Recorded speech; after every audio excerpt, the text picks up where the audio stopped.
Breaking news at 5, Savannah rapper Quando Rondo, whose real name is Taekwon Bowman, will be released from jail. Yeah, this comes after a federal bond hearing today.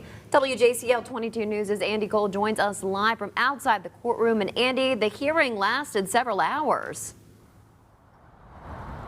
Yeah, it lasted 5 hours, in fact, Riley. I've been here all day since 10:30. The decision came down from federal magistrate judge Christopher Wray around 4:30 today. They will release the 24-year-old whose real name is Taekwon Bowman from federal custody ahead of the holidays based on a number of factors. In fact, the federal judge Christopher Wray mentioned that this was a difficult one. It was a difficult decision to make because both arguments were so complex. Now, during that 5-hour hearing today, prosecutors presented several wiretap phone calls and said Bowman was a danger to himself and the community. Prosecutor Bradley Thompson played one particular phone call from Bowman while he was at the movie theater with his young daughter after he noticed 10 members of the rival gang show up. Now, Bowman asked the person on the other line of the phone to bring weapons to the theater. The defense, however, pointed out that no fights or shootings happened as a result of the phone call. They used another phone call, the prosecution did, saying that they found the person on the other end that called Bowman found several of Bowman's Percocets on a kitchen table near his 4-year-old daughter.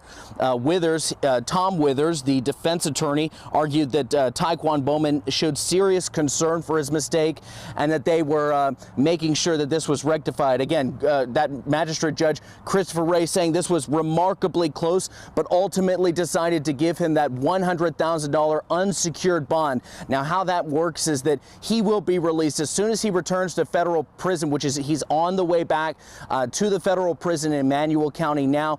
As soon as he gets released from or processed out of there, he will be good to go. He does not have to pay any money unless he violates any conditions of his bond. And in fact, there are many conditions specific to Bowman, one of which that they have to that he must enter drug treatment, he must surrender his passport, he must remain inside his Richmond Hill home unless he has left the home for anything else, including any court-ordered activities like a job, like seeing your attorney, other things like that, and really has to limit all of his travel to the Southern District of Georgia.